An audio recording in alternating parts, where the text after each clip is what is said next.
Good afternoon and welcome back to Stories with Don as we continue reading The Silver Chair by C.S. Lewis, part of the Chronicles of Narnia.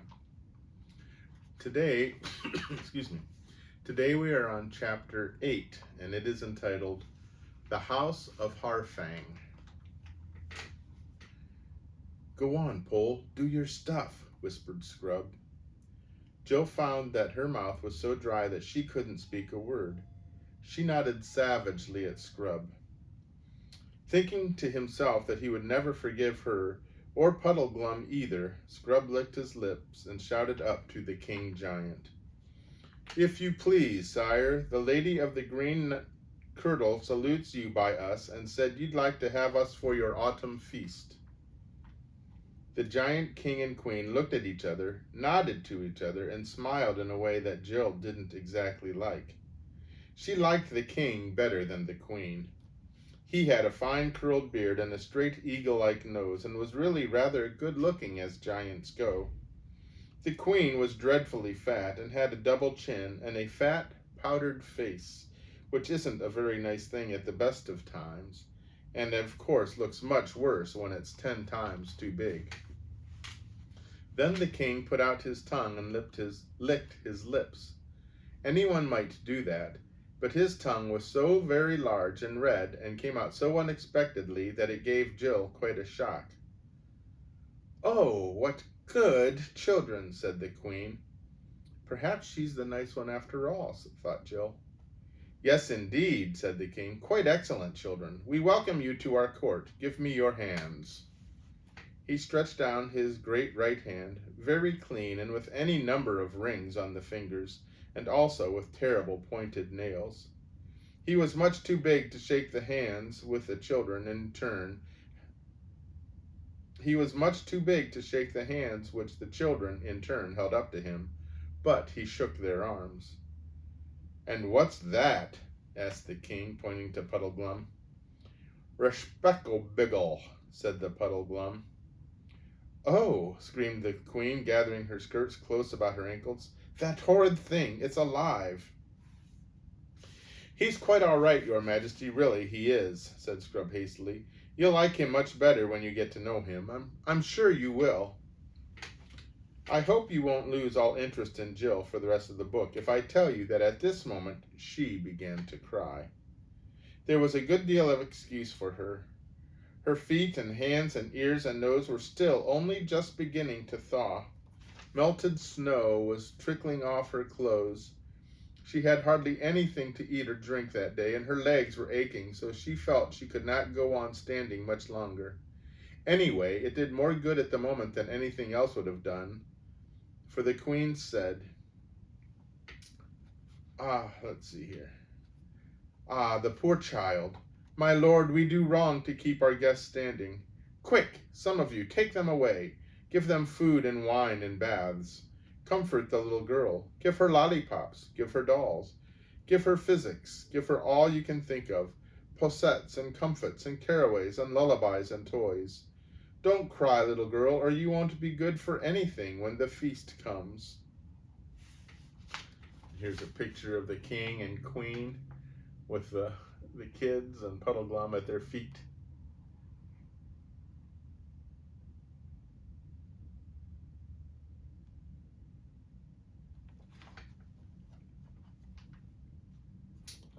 Jill was just as indignant as you and I would have been at the mention of toys and dolls, and though lollipops and comfits might be all very well in their way, she very much hoped that something more solid would be provided. The queen's foolish speech, however, produced excellent results, for Puddleglum and Scrub were at once picked up by gigantic gentlemen-in-waiting, and Jill by a gigantic maid of honor, and carried off to their rooms. Jill's room was about the size of a church, and would have been rather grim if it had not had a roaring fire on the hearth and a very thick crimson carpet on the floor. And here delightful things began to happen to her. She was handed over to the queen's old nurse, who was, from the giant's point of view, a little old woman almost bent double with age, and from the human point of view, a giantess small enough to go about an ordinary room without knocking her head on the ceiling. She was very capable, though Joel did wish she wouldn't keep on clicking her tongue and saying things like, "Ooh la la, up's a daisy," and "there's a duck," and "now we'll be all right, my poppet." She filled a giant foot bath with hot water and helped Jill into it.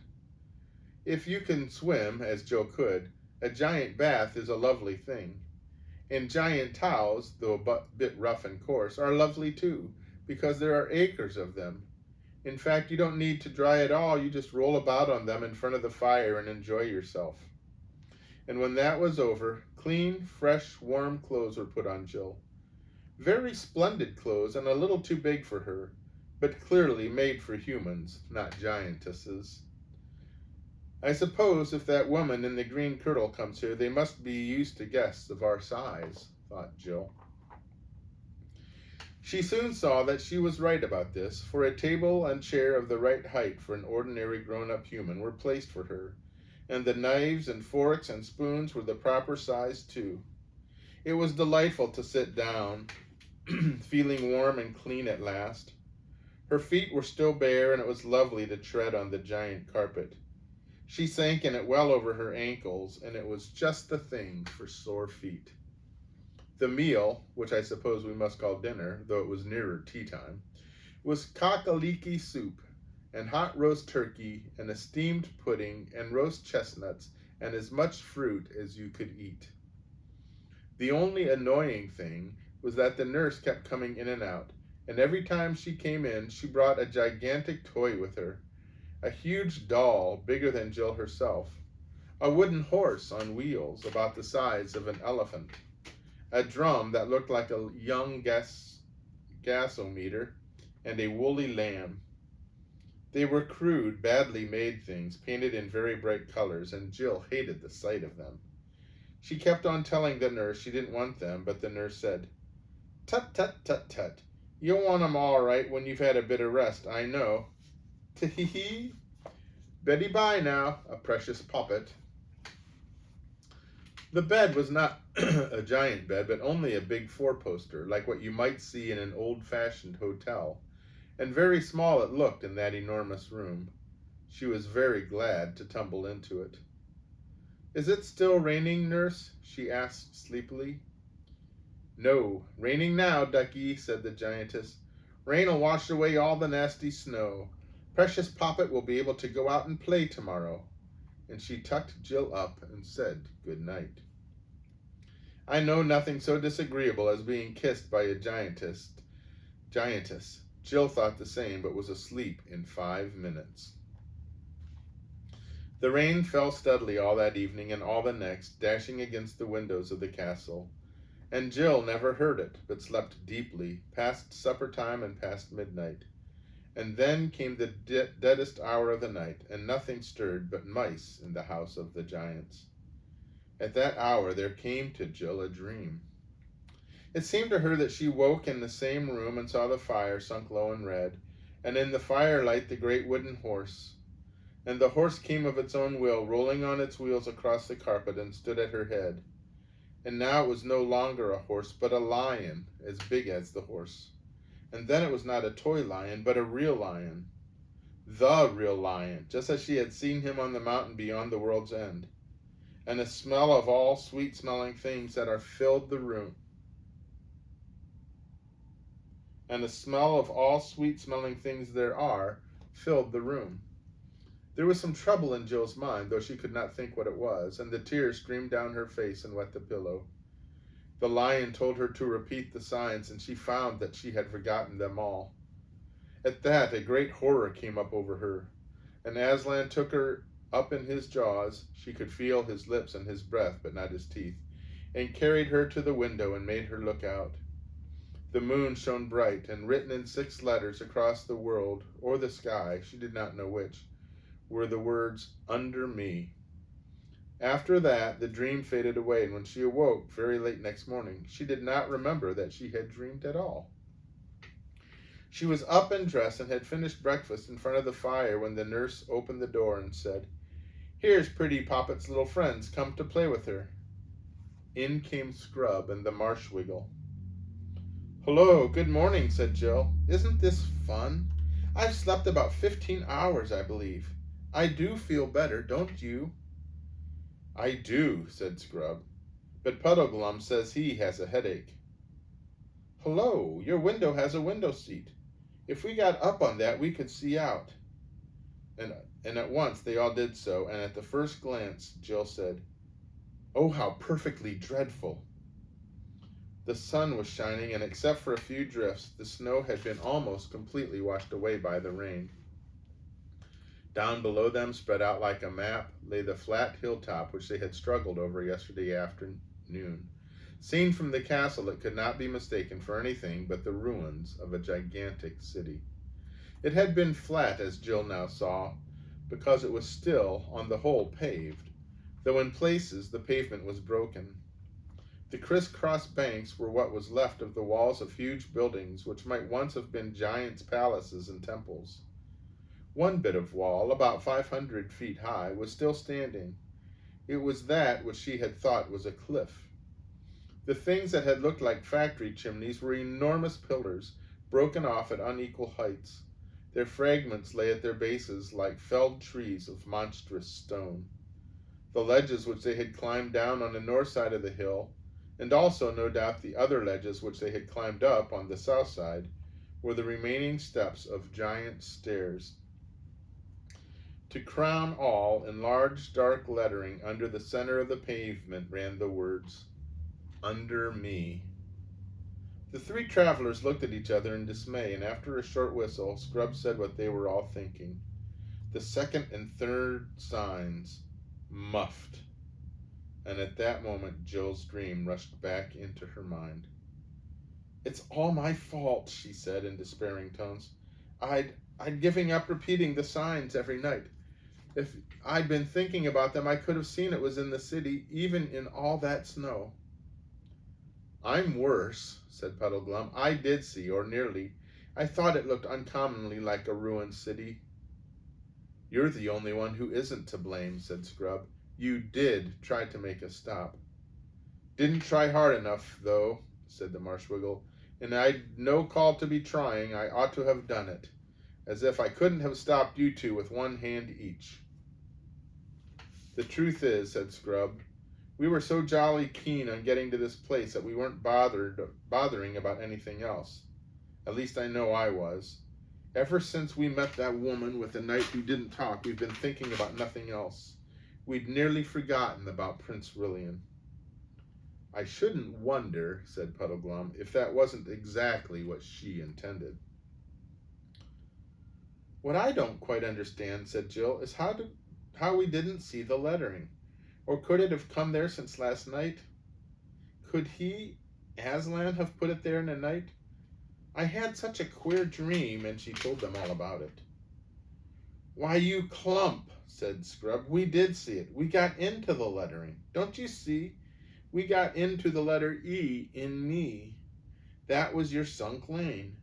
We walked along the bottom stroke of the E, due north, turned to our right along the upright, came to another turn to the right, that's the middle stroke, and then went on to the top left-hand corner, or if you like, the northeastern corner of the letter, and came back, like the bally idiots that we are." He kicked the window seat savagely and went on. "So it's no good, Pole. I know what you were thinking because I was thinking the same.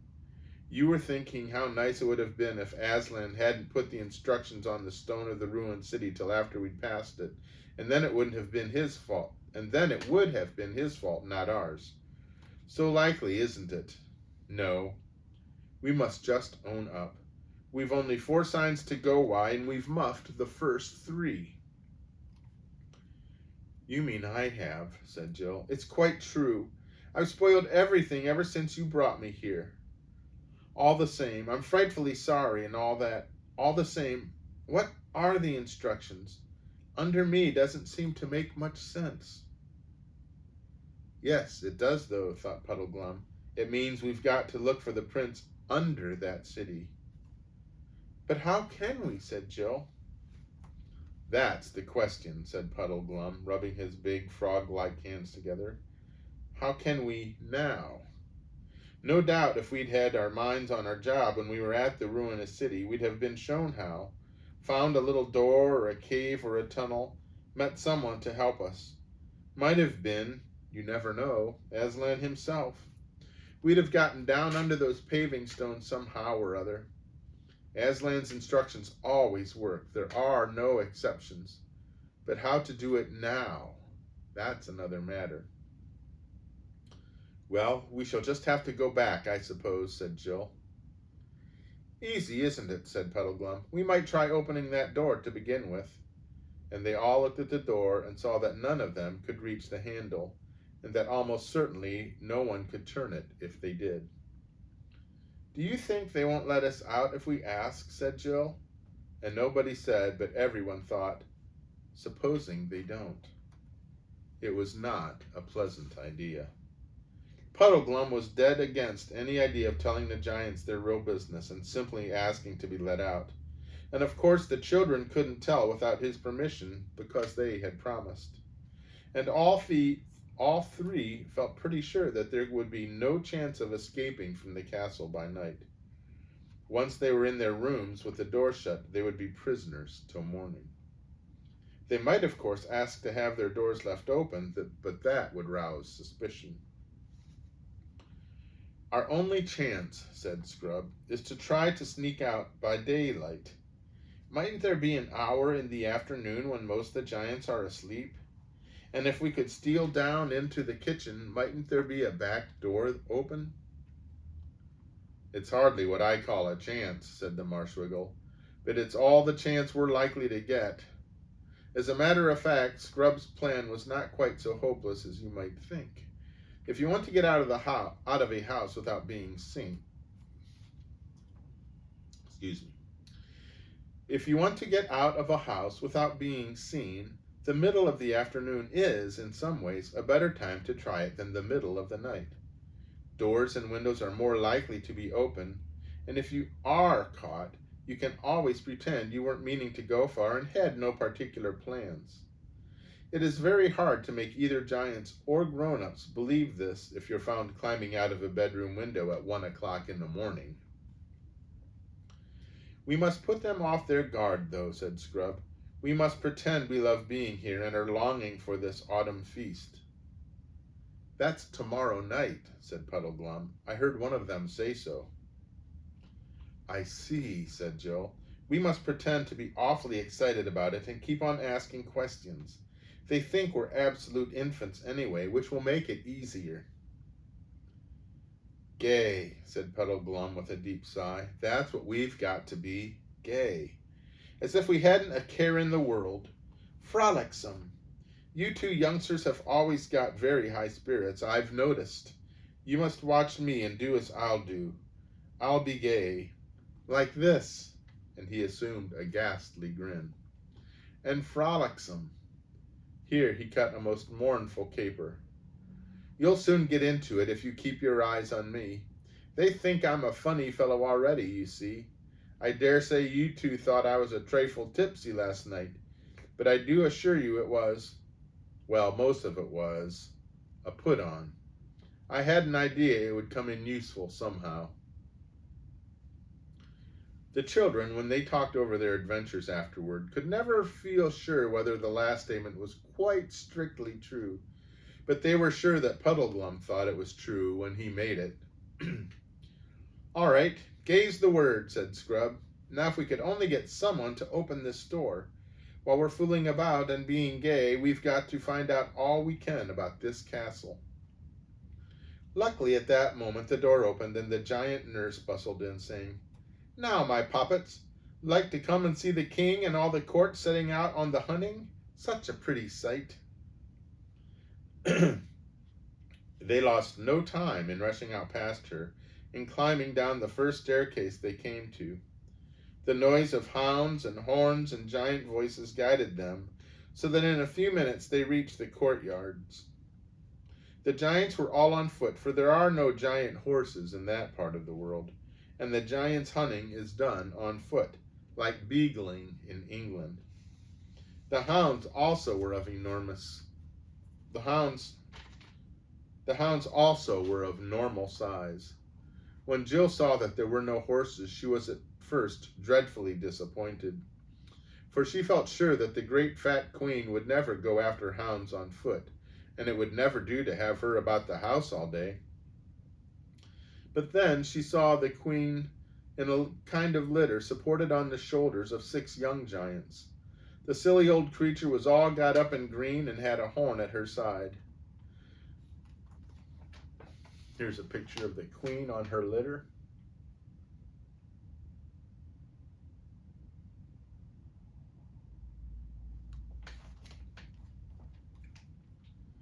"20 or 30 giants, including the king, were assembled, ready for the sport, all talking and laughing fit to deafen you.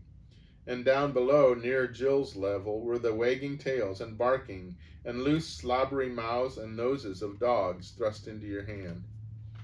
Puddleglum was just beginning to strike what he thought a gay and gamesome attitude, which might have spoiled everything if it had been noticed, when Jill put on her most attractively childish smile, rushed across to the queen's litter, and shouted up to the queen, 'Oh, please, you're not going away, are you? You will come back?' 'Yes, my dear,' said the queen. 'I'll be back tonight.' 'Oh, good! How lovely!' said Jill. 'And we may come to the feast tomorrow night, mayn't we? We're so longing for tomorrow night, and we do love being here. And while you're out, we may run over the whole castle and see everything, mayn't we? Do say yes.' The queen did say yes, but the laughter of all the courtiers nearly drowned her voice. And that is the end of that chapter. I'm starting to wonder about this autumnal feast that they're talking about. I'm wondering what the giants might be planning on having for that feast. But we shall see, I think. I think we shall see. Anyway, it's Friday, so I hope that you have not just a good day today, but that you have a wonderful weekend, that you stay well, and may God bless you. Goodbye.